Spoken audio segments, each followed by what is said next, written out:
অনেক দিন পর আবার তোমাদের সামনে অনলাইন ক্লাস নিয়ে উপস্থিত। নিশ্চয়ই ভালো রয়েছে। তোমাদের প্রথম চ্যাপ্টারের পড়ানো হয়েছে কাস্ট ভূমিরূপগুলি সম্পর্কে। আজকে থেকে শুরু হবে সামুদ্রিক কার্যকলাপ আর সমুদ্রের যে সমস্ত ভূমিরূপগুলো রয়েছে সেই ভূমিরূপগুলি সম্পর্কে, আর সমুদ্র যে কাজ করে সেই কাজগুলি সম্পর্কে আজকে প্রথম ক্লাস এই সমুদ্রের ব্যাপারে। এর ক্লাসের হেডলাইনই হচ্ছে সামুদ্রিক প্রক্রিয়া ও এদের সংশ্লিষ্ট ভূমিরূপ সমূহ। যে সমুদ্রে কী প্রকার প্রক্রিয়াগুলো কাজ করে আর এর প্রভাবে কি কি রকমের ভূমিরূপগুলি সৃষ্টি হয় সেই সম্পর্কের আলোচনা। আমরা শুনেছি, কেউ কেউ আবার দেখেছি সমুদ্র, কেউ কেউ আবার দীঘাতে বেড়াতে গিয়েছ, হয়তো হয়ে থাকবে। সেখানে দেখবে যে সমুদ্রের দিক থেকে এক ধরনের তরঙ্গ জলরাশি অপাত করে উপকূল ভাগে আছড়ে পড়ছে।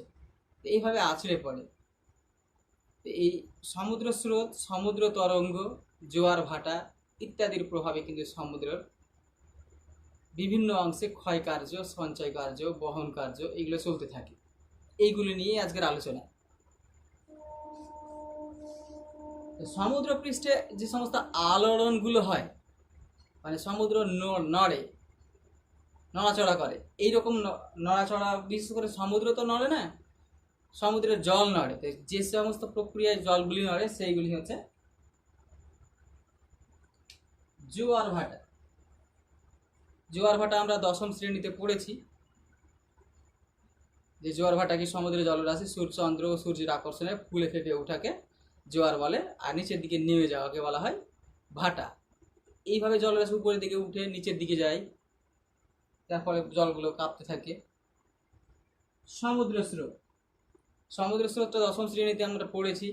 সমুদ্র স্রোত কি?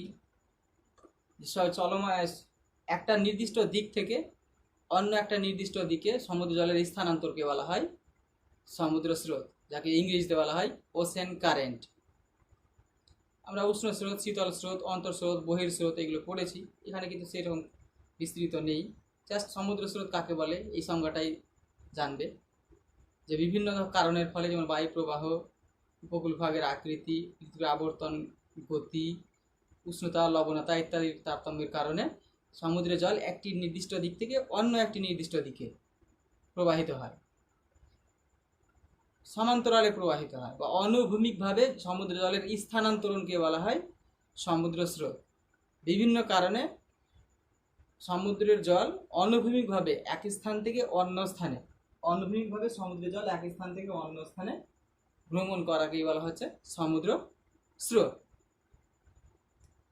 এই সমুদ্র স্রোত, সমুদ্র স্রোতের সংজ্ঞাটা জানবে। এর সঙ্গে একটা রিলেটেড টার্ম রয়েছে, সেটা হচ্ছে ফেচ। এই ফেচ, FETH, ফেচ। ফেচ কি? তার একটা সমুদ্র রয়েছে, একটা উন্মুক্ত সমুদ্র। তাহলে এটা একটা উন্মুক্ত সমুদ্র, খোলা। সমুদ্রের উপর দিয়ে বায়ু প্রবাহিত হয়।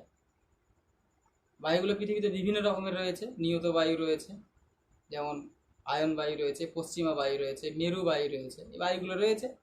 এই বায়ুগুলো একটি নির্দিষ্ট দিক থেকে অন্য একটি নির্দিষ্ট দিকে যে দূরত্ব পর্যন্ত বয়ে যেতে পারে, সে ধরো 5 কিলোমিটার, 10 কিলোমিটার, 5000 কিলোমিটার হতে পারে। যতদূর পর্যন্ত যায় একটা সমুদ্রের উপর দিয়ে একটা বায়ু যতদূর পর্যন্ত প্রবাহিত হয়ে যেতে পারবে, যেখানে গিয়ে স্টপ হয়ে যায়, তারপরে আর প্রবাহিত হতে পারে না, সেই দূরত্বটাকে বলছে ফেচ। আবার বলছি, ফেচ কি? পরীক্ষাতে ইম্পর্টেন্ট, কিন্তু খুব আসতে পারে পরীক্ষাতে। যে উন্মুক্ত সমুদ্রে বা খোলা সমুদ্রে, সমুদ্রের উপর দিয়ে একটি নির্দিষ্ট দিক থেকে অন্য একটি নির্দিষ্ট দিকে যে দূরত্ব পর্যন্ত বায়ু প্রবাহিত হয়, সেই দূরত্বটাকে বলা হয় ফেচ। সমুদ্রের একটি দিক থেকে অন্য একটি নির্দিষ্ট দিকে উন্মুক্ত খোলা সমুদ্রে বায়ু যতদূর পর্যন্ত প্রবাহিত হতে পারে সেই দূরত্বকে বলা হয় ফেজ। এরপরে আসি সমুদ্র তরঙ্গ, যাকে ইংরেজিতে বলা হয় ocean wave. Ocean wave wave বলা হয়। ওশেন ওয়েভ কি বা সমুদ্র তরঙ্গ কি?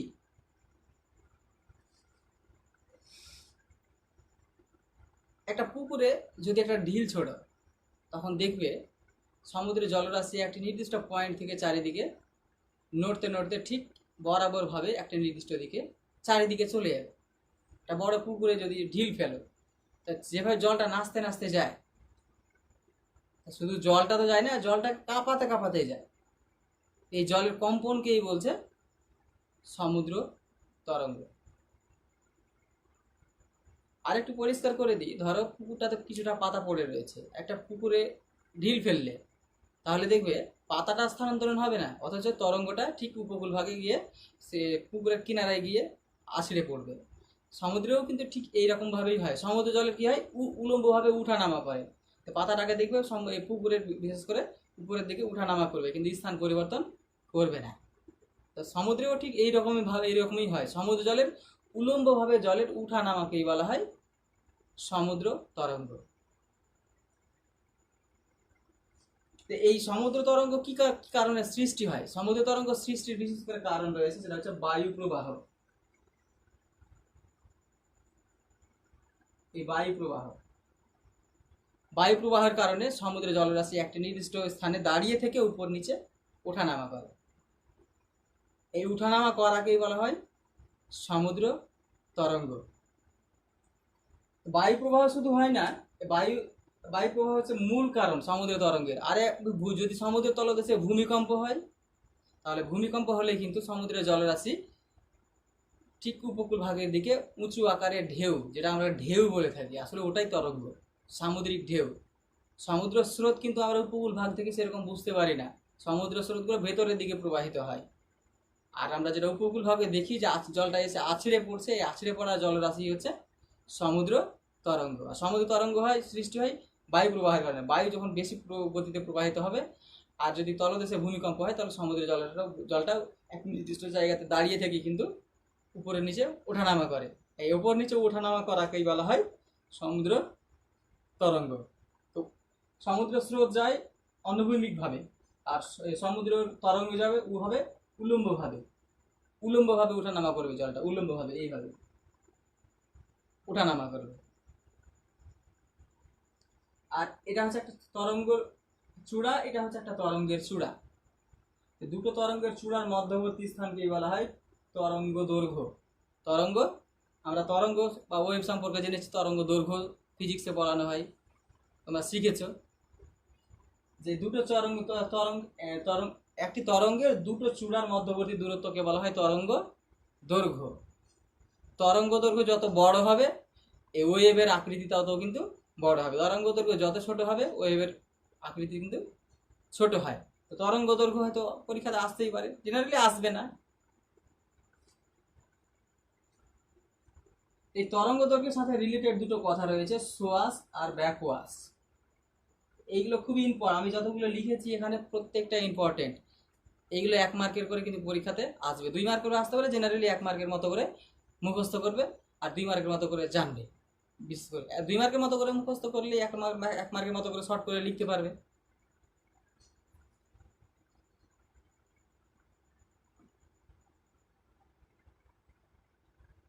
এই সোয়াস কি, যাকে বলা হয় অন্তঃতরঙ্গ, সম্মুখ তরঙ্গ। এই সোয়াস কি, ধরো এটা একটা ভূখণ্ড, আর এটা হচ্ছে সমুদ্র। এটা একটা ভূখণ্ড, এটা হচ্ছে সমুদ্র পুরোটা। সমুদ্রের জলরাশি এই ভূখণ্ডের উপরে এসে, ধরো আমি এটাই দেখিয়ে দিই একটু ভারতের ছবি অঙ্কন করে, ভারতের কোথায় সমুদ্র রয়েছে সে সম্পর্কে ধারণা চলে আসবে।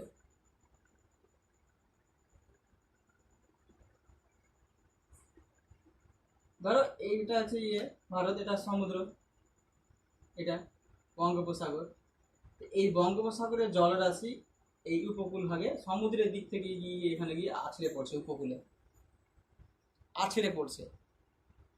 তো সমুদ্রের দিক থেকে যে তরঙ্গটা বিশেষ করে উপকূল ভাগের দিকে এসে আছড়ে পড়ে, এই তরঙ্গটাকেই বলছে সোয়াস।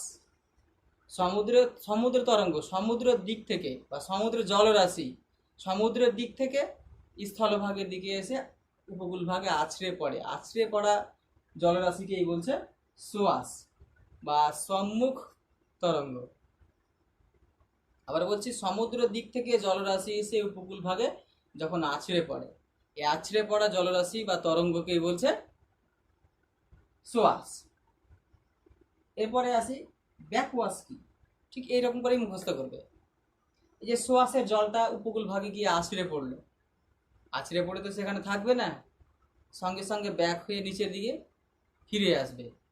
এই যখন জলটা নিচের দিকে ফিরে আসে সেটাকে বলা হয় ব্যাকওয়াশ। ওয়াশ কথাটা এইভাবে মনে রাখতে পারো, ওয়াশ মানে কি ধোয়া, পরিষ্কার করা।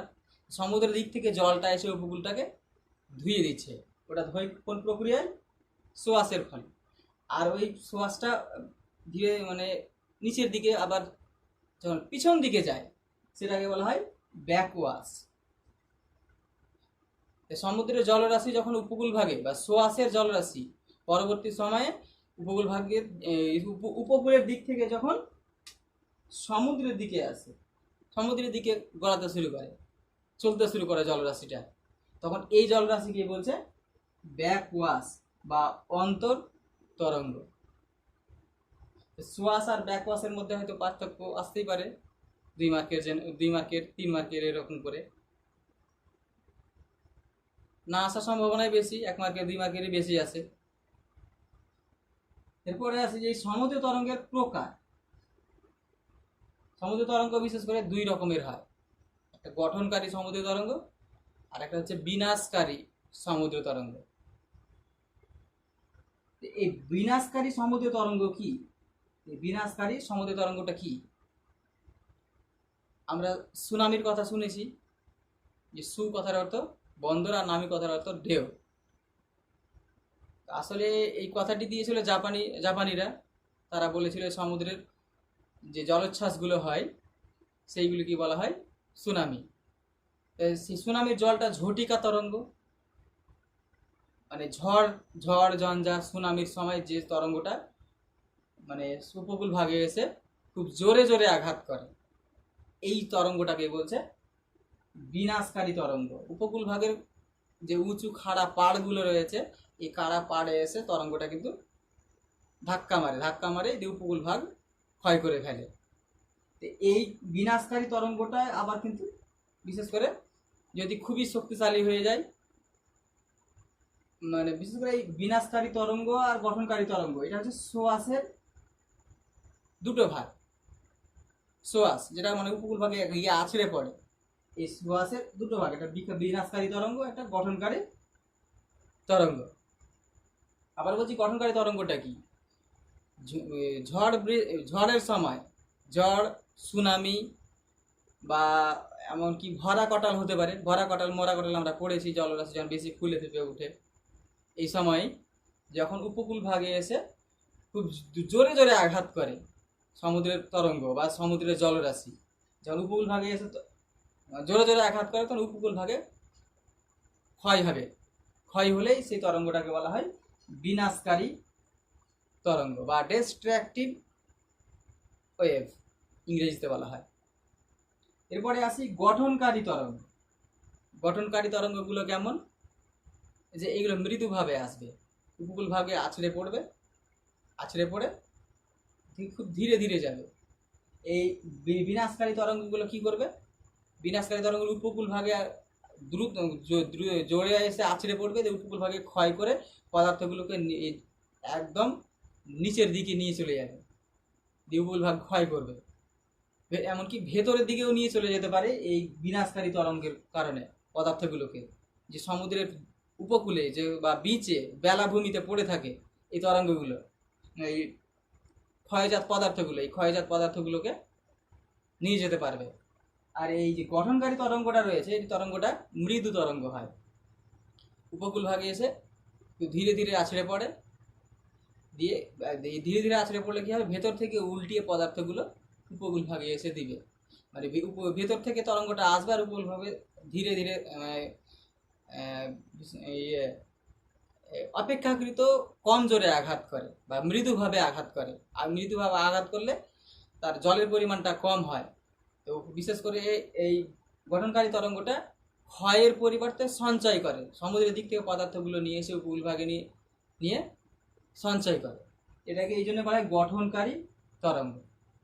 তাহলে গঠনকারী তরঙ্গের উচ্চতা, তরঙ্গ দৈর্ঘ্য, তরঙ্গের ক্ষমতা খুবই কম হয়, সঞ্চয় ক্ষয়ের পরিবর্তে সঞ্চয়ের পরিমাণটাই বেশি হয়ে থাকে এই গঠনকারী তরঙ্গে। এরপরে ইম্পর্টেন্ট কিছু বিষয় সমুদ্র সম্পর্কে তোমরা আগে থেকেই জানো, তবু আর একটু জেনে নাও যে জিনিসগুলো কি। উপকূল, যে সমুদ্রের যে তীরটা রয়েছে, এটাকে আমরা বিভিন্ন ভাষায় কিন্তু বলে থাকি। কখনো বলি উপকূল, কখনো বলি তটভূমি, কখনো বলি বেলাভূমি, আবার কখনো বলি সৈকত, যেমন সমুদ্র সৈকত। এই চারটা নামে ডাকা হয়, উপকূল, তটভূমি, বেলাভূমি, সমুদ্র সৈকত। তো এইগুলোর মধ্যে কিন্তু একটু মানে কিছু কিছু পার্থক্য রয়েছে, সবগুলো একই রকম বোঝালেও, যেমন ইংরেজিতে বলা হয় এই উপকূল, কোস্ট মানে উপকূল, শোর মানে হচ্ছে তটভূমি, তারপরে বিচ মানে উপকূল বোঝায়, আর বিচ মানে সমুদ্র সৈকতও বোঝায়, বিচ মানে বেলাভূমিও বোঝায়।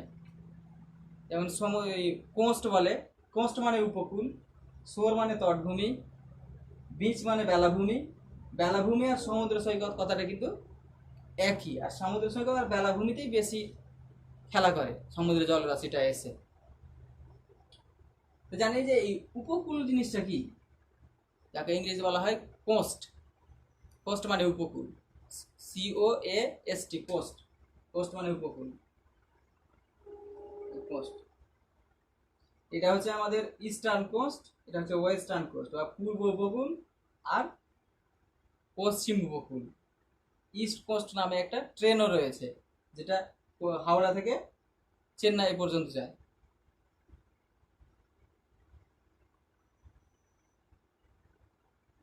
এই উপকূল কি? উপকূল হচ্ছে যে সমুদ্র যেখানে স্থলভাগের সঙ্গে এসে মেশে, এই মেশা যেই জায়গাটাতে মেশে সেই জায়গাটাকে বলা হয় উপকূল। আবার বলছি, সমুদ্র স্থলভাগের সঙ্গে যে স্থানে এসে মেশে, সমুদ্র আর স্থলভাগের মিলন স্থলকেই বলা হয় উপকূল। এক মার্কের পড়বে, ঠিক এইরকম করে লিখতে হবে। সমুদ্র স্থলভাগের শেষ প্রান্তে যেখানে এসে মেশে, বা সমুদ্র আর স্থলভাগের বিচ্ছেদ রেখাকেই বলছে, বিচ্ছেদ রেখা ভাবে বলে ঠিক হবে না, জাস্ট বলবে যে সমুদ্র যেখানে উপকূল ভাগে এসে স্থলভাগের সঙ্গে এসে মেশে, সেই মেশার পয়েন্টকেই বলছে উপকূল। এর সঙ্গে একটা কথা রয়েছে, উপকূল রেখা বা কোস্ট, এটা হচ্ছে কোস্ট, আর এটা এই উপকূল মানে হচ্ছে coast line. Coast line, coast line কি? যে সমুদ্রের উপকূলটা যে রয়েছে, উপকূল একটা পয়েন্ট, নির্দিষ্ট একটা পয়েন্ট। তো উপকূলতে একটা পয়েন্ট নেই, ঠিক এইরকম ভাবে বরাবর ভাবে চলে যাবে, ধরো ঠিক এইরকম ভাবে।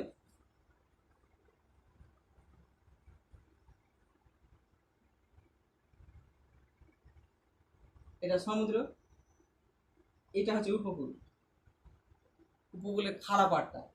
এটা সমুদ্রের জলরাশি এখানে গিয়ে এই পর্যন্ত খেলা করতে পারে, এই পর্যন্ত খেলা করতে পারে, এটা এই পয়েন্টটাকে বলছে উপকূল। এই পয়েন্টটাতে এইখানে নেই, পয়েন্টটা সমুদ্রের ভূমিটা যদি এইরকম থাকে, এটা পুরোটাই সমুদ্র, পুরোটাই সমুদ্র। তাহলে এই লাইনটাকেই বলবে উপকূল রেখা। সমুদ্র যেখানে যে রেখা বরাবর, সমুদ্র উপকূলে যে রেখা বরাবর মিলিত হয়, সমুদ্র উপকূল ভাগে যে রেখা বরাবর মিলিত হয়, এই রেখাকেই বলছে উপকূল রেখা। আর উপকূল রেখাগুলো যোগ হয়, উপকূলে খাড়া পাড় থাকে, খাড়া এরকম খাড়া পাড় থাকে। এই খাড়া পাড়ের মাথাগুলো, যার নিচে জলরাশি খেলাধুলা করে, কখনো উপরে ওঠে, কখনো নিচের দিকে যায়। তাহলে এই উপকূলের পাড়ের মাথাগুলোকে যোগ করলে যে রেখা পাওয়া যাবে সেটা কি হচ্ছে উপকূল রেখা। অ্যাকচুয়ালি ঠিক এইরকম করে লিখলেও হবে যে সমুদ্র উপকূল ভাগে যে রেখা বরাবর মিলিত হয় তাকেই বলা হয় উপকূল রেখা বা কোস্ট লাইন। এরপরে আসি তটভূমি। এই তটভূমি কি? তটভূমিকে ইংরেজিতে বলা হয় শোর লাইন। ধরো এটুকু হচ্ছে ভূমিরূপ, এটা উপকূল ভাগের খাড়া পাড়,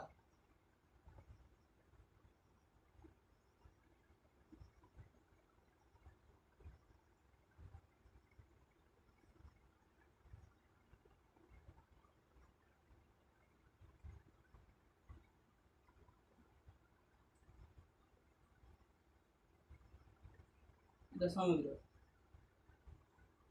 এটা ভূমিরূপ রয়েছে। এটা হচ্ছে উপকূল ভাগের খাড়া পাড়, এটা ভৃগু।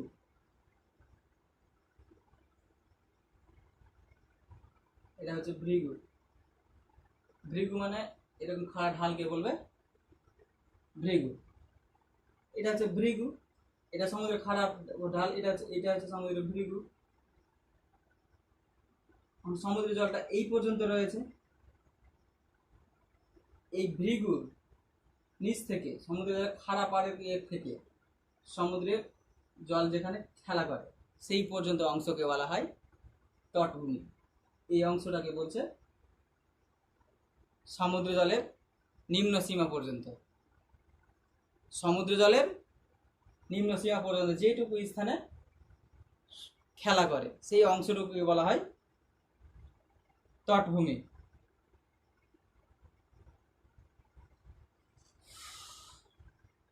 এই তটভূমি কি সমুদ্র জলের নিম্ন সীমা। এই সমুদ্র জলের নিম্ন সীমা কোন সময় আসবে? ভাটার সময়। ধরো এখন ভাটা রয়েছে, এই পর্যন্ত জল রয়েছে, জোয়ার এসে দিয়ে এই পর্যন্ত জল উঠে গেছে, তখন সমুদ্রটা এখানে চলে এসেছে। এখানে এটা হচ্ছে জোয়ারের নিম্ন সীমা, এটা জোয়ারের ঊর্ধ্ব সীমা। এইটুকু অংশকেই বলছে তটভূমি বা শোর লাইন। আবার বলছি, জোয়ারের ঊর্ধ্ব সীমা থেকে জোয়ারের নিম্ন সীমা পর্যন্ত সমুদ্রের জল যেটুকু স্থানে খেলা করে এইটুকু স্থানকেই বলছে তটভূমি বা শোর ইংরেজিতে বলা হয়। আবার শোর লাইনও বলা হয়। তাহলে এই লাইনটাকে লাইনটাকেই বলবে শোর লাইন বা তটরেখা। তটভূমিটাই তটরেখা, যেন উপকূলটাই উপকূল রেখা। উপকূল হচ্ছে একটা পয়েন্ট, আর ওই পয়েন্ট বরাবর সমুদ্রের জলের সমান্তরালে যে অংশ সেটাকে রেখা, সেটাকে বলছে উপকূল রেখা। ঠিক এইরকম ভাবে সমুদ্রের সমান্তরালে যে রেখা সেটাকে বলবে সমুদ্রের জল যেখানে যে রেখা বরাবর খেলা করে, সমুদ্রের জল যে রেখা বরাবর জোয়ারের ঊর্ধ্ব সীমা থেকে জোয়ারের নিম্ন সীমা পর্যন্ত খেলা করে, এটাই বলছে শোর লাইন বা তটরেখা। তো তটভূমি আর তটরেখা প্রায় সেম। তটভূমির শ্রেণী বিভাগ রয়েছে, পরীক্ষাতে 3 মার্কে বা 4 মার্কে দিতে পারে। তটভূমির বিভিন্ন প্রকার তটভূমির শ্রেণী বিভাগ করে দেখা। 3 প্রকারের তটভূমি রয়েছে। যেমন ধরো এইটুকু অংশে এখানে জোয়ারের জল খেলা করে, এইটুকু স্থানে জোয়ারের জল খেলা করে।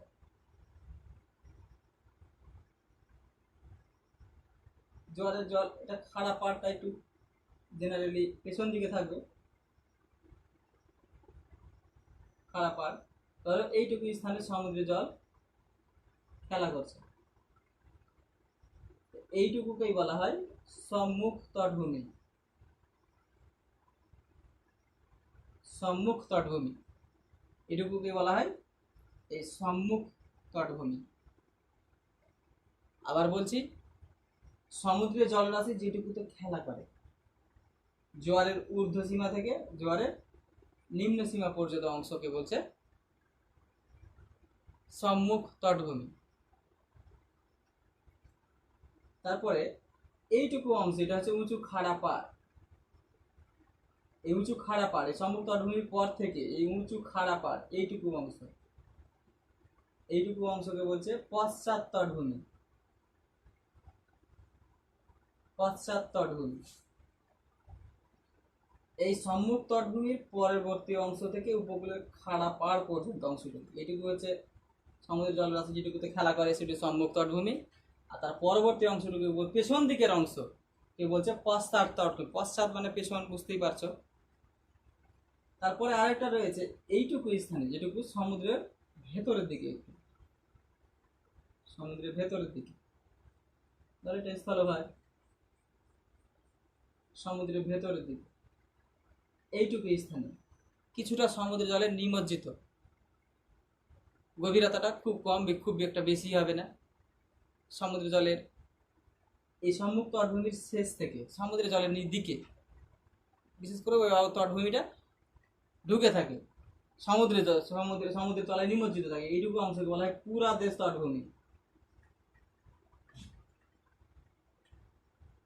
পুরাদেশ তটভূমি। এই পুরাদেশ তটভূমিতেই কিন্তু বিভিন্ন প্রকার বাঁধের সৃষ্টি হয়। এই বাঁধগুলোর বিভিন্ন নাম রয়েছে, যেমন পুরাদেশীয় বাঁধ রয়েছে, সামুদ্রিক বাঁধ থাকে। এই সামুদ্রিক বাঁধগুলি সম্পর্কে তোমাদের পড়ানো হবে, হুক, টম্বলো, পুরাদেশীয় বাঁধ, এইরকম করে বিভিন্ন প্রকার ভূমিরূপগুলি পড়ানো হবে পরবর্তী ক্লাসে।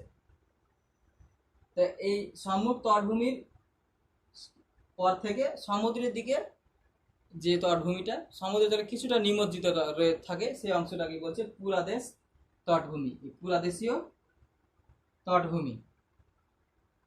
এরপরে আসি যে সামুদ্রিক যে বিভিন্ন প্রকার কার্যগুলো রয়েছে, যে কাজগুলো কি।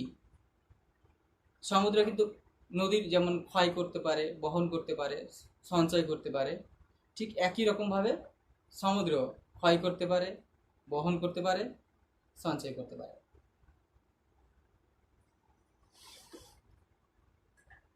এর ক্ষয় প্রক্রিয়াগুলো আগে দেখি।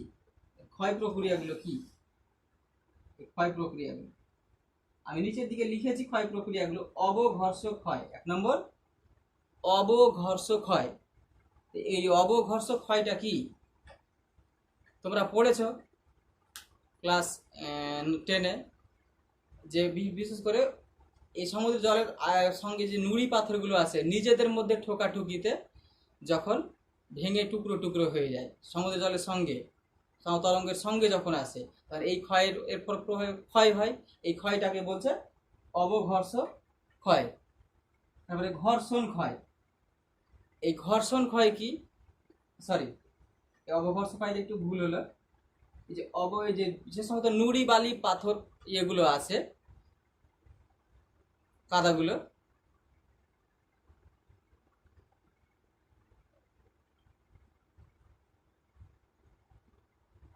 সমুদ্রের তরঙ্গের সঙ্গে যখন বিভিন্ন প্রকার নুড়ি বালি কাঁকরগুলো আছে, যে সমুদ্রের উপকূল ভাগে যখন আঁচড় কাটে, যে উপকূল ভাগকে ক্ষয় করে ফেলে, একেই বলছে এই ক্ষয়কেই বলছে অবঘর্ষ ক্ষয়। আবার বলছি, সমুদ্রের জলের সঙ্গে যখন বিভিন্ন নুড়ি বালি কাঁকরগুলো আছে সমুদ্রের উপকূল ভাগ কিন্তু ক্ষয় করে, আঁচড় কাটা দাগের মতো। ঠিক একটা বলার যদি বল করে, বলটা যেখানে পড়বে সেখানকার মাটি কিছুটা সরে যাবে, ঠিক সেই রকমভাবে যে ক্ষয়টা হয় সেটাকে বলছে অবঘর্ষ ক্ষয়। তারপরে ঘর্ষণ ক্ষয় কি, এই বিভিন্ন ধরনের পদার্থগুলো নিজেদের মধ্যে ঠোকাঠুকিতে যখন ভেঙে টুকরো টুকরো হয়ে যাবে, নিজেরাই ভেঙে যাবে, যখন জলের সঙ্গে গলাতে গলাতে আসবে, সেই ক্ষয়টাকে বলছে ঘর্ষণ ক্ষয়। তারপরে রয়েছে দ্রবণ ক্ষয়। দ্রবণ ক্ষয় মানে কি, গলে যাওয়া। আমরা জানি যে বিভিন্ন 2 বা ততোধিক পদার্থের সমসত্ব মিশ্রণকে দ্রবণ বলে। এটা ইয়েতে পড়ানো হয়, ফিজিক্সে পড়ানো হয়। এই দ্রবণ ক্ষয় কিভাবে হয়? আমরা চুনা পাথরের কথা শুনেছি, চুনা পাথরের জল পড়লেই ভুলে যাবে। তো চুনা পাথর, চক, ডলোমাইট এইরকম ধরনের যদি শিলা দ্বারা উপকূল ভাগটা গঠিত থাকে, তাহলে কিন্তু এই সমুদ্রের জলের সঙ্গে গলে গিয়ে ক্ষয় হতে পারে। এই ক্ষয়টাকে বলছে দ্রবণ ক্ষয় বা সলিউশন ইরেশন। তারপরে জল প্রবাহ ক্ষয়, যেটা জলের আঘাতে হয়। জলটা যখন তরঙ্গ আকাশে উপকূলভাবে আছড়ে পড়ে, এই জলের সঙ্গে তো শুধু জল আসে না, বিভিন্ন পাথর টাথরও আসে, এর সঙ্গে আছড়ে পড়ে জলের সঙ্গে, জলের আঘাতে যে ক্ষয়টা হবে সেটা কি বলবে? জল প্রবাহ ক্ষয়। এবং শেষে রয়েছে ক্ল্যাপোটিস। এক মার্কে কিন্তু খুবই ইম্পর্টেন্ট, এই ক্ল্যাপোটিসটা ভুলবে না। ধরো এটা উপকূল ভাগ রয়েছে, এই পর্যন্ত জল রয়েছে,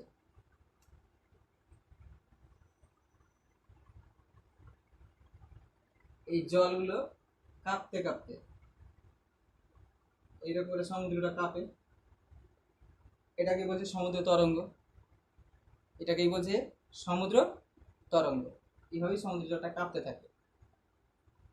এই কাঁপতে থাকলেই এই ধীরে ধীরে যত উপকূল ভাগে এর দিকে এগোবে জলটা, তরঙ্গটা, তত জলের গভীরতা কমবে।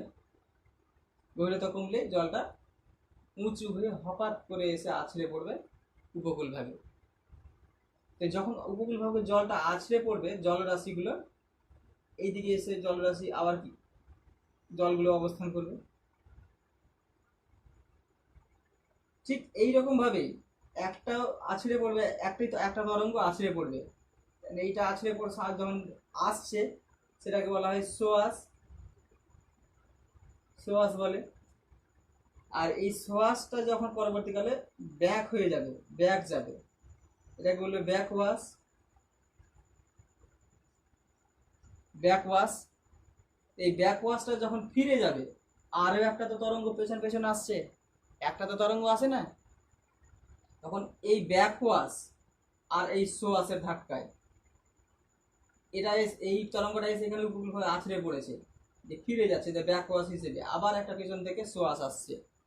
তখন এই সোয়াস আর ব্যাকওয়াশের ধাক্কায়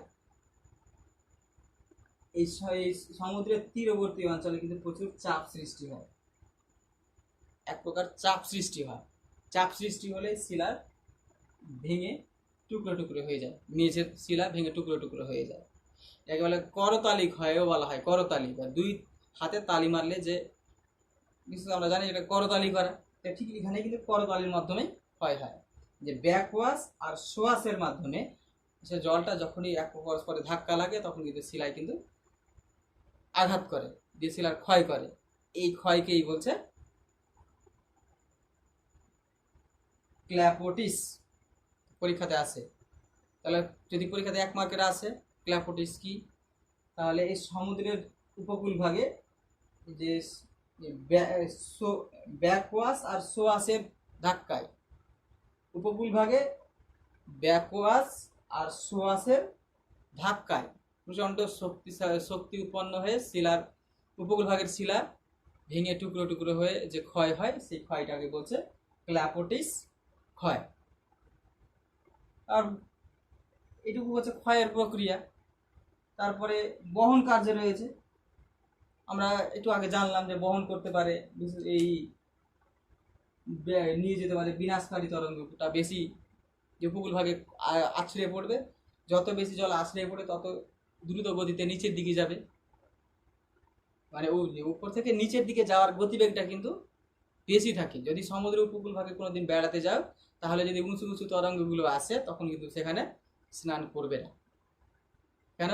যে তোমাকে সমুদ্রের দিকে টেনে নিয়ে যাবে, সমুদ্রের জলটা উঁচু হয়ে আসবে, আসবে যে এরকম গতিতে, তার থেকে যাবে খুব দ্রুত গতিতে, নিজেও কল্পনা করতে পারবে না, তখন সমুদ্রের ভেতরের দিকে চলে যাবে, যেটা অহরহ ছাত্রছাত্রীরা ঘুরতে গেলে হয়। তোমরা কিন্তু একটু সাবধানে থাকবে, যদি সমুদ্র উপকূল ভাগে যাও তাহলে কিন্তু যখন খুব জোরে শ্বাস আসবে তখন কিন্তু ওখানে স্নান করতে নামবে না, এত নিচের দিকে তলিয়ে যাবে, তখন তোমাকে খুঁজে পাবে না।